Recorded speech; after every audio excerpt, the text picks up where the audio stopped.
The RC's maneuverability is pretty quick. It's easy to maneuver around the warehouse. It's small and compact.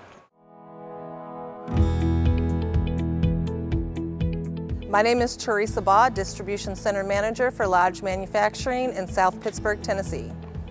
We produce and manufacture cast iron cookware.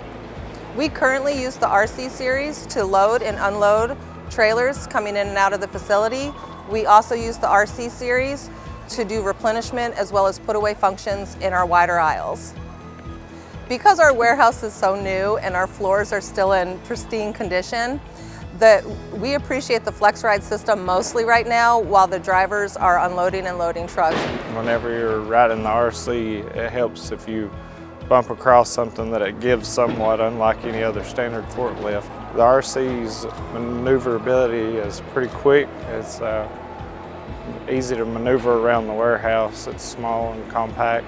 The stand-up, it's quick for our operators to jump on and jump off, so it's nice that they can just jump on and go. And maneuverability is great because it can operate in a tight space when needed. I feel like it's a lot easier to get in and out. It's not as wide as most forklifts, so it makes it a little bit easier to get in and out tight spots.